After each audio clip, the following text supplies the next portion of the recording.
ce qu'on attend de notre mobilisation, c'est une prise en compte, d'une part, de ce qu'est vraiment l'auto-entrepreneur pour les Français. L'auto-entrepreneur, ce n'est pas un concept. L'auto-entrepreneur, c'est quelque chose qui est utilisé par 800 000 Français aujourd'hui, avec un triple impact. Un impact économique. Ce régime est rentable pour la France. Les auto-entrepreneurs cotisent et payent des charges. Ils versent 1 milliard d'euros de chiffre d'affaires à l'État tous les ans. Il y a un véritable impact économique. Ce régime a un impact social. Il permet à 300 000 demandeurs d'emploi aujourd'hui de retrouver une situation, un statut, une activité, un pied dans l'emploi, une condition opérationnelle.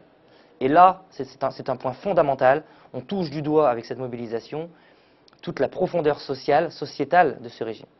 Et puis ce régime, il y a une troisième réalité, c'est que ce régime il est entrepreneurial et qu'il a permis, finalement, c'est un merveilleux outil pédagogique pour mettre le pied à l'entreprise. La première réforme que l'on vise, c'est la limitation dans le temps des activités pour les personnes qui seraient en activité principale. La deuxième mesure que l'on vise, c'est la limitation en chiffre d'affaires pour ceux qui seraient en activité secondaire. Ces réformes-là nous apparaissent comme un contresens économique, une contradiction avec les propositions de François Hollande lors des assises de l'entrepreneuriat, et un contresens social, puisque ça va toucher des populations défavorisées, précaires, qui ont souvent peu de pouvoir d'achat et qui comptent énormément sur le régime de l'auto-entrepreneur pour vivre.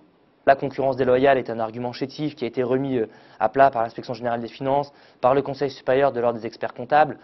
Tout le monde s'accorde à dire aujourd'hui qu'elle n'existe plus, notamment après la dernière évolution du PLFSS 2013. Je n'ai pas de leçon à donner aux artisans, ce n'est pas mon but. Je regrette simplement que finalement ce soit les entrepreneurs entre eux qui soient en tension et qui se dressent les uns contre les autres, alors qu'on a quand même tellement d'autres sujets à gérer entre la croissance, le chômage, la concurrence déloyale des pays d'Europe de l'Est, etc. On a quand même beaucoup d'autres sujets à traiter que simplement trouver des boucs émissaires pour justifier de la crise, quoi.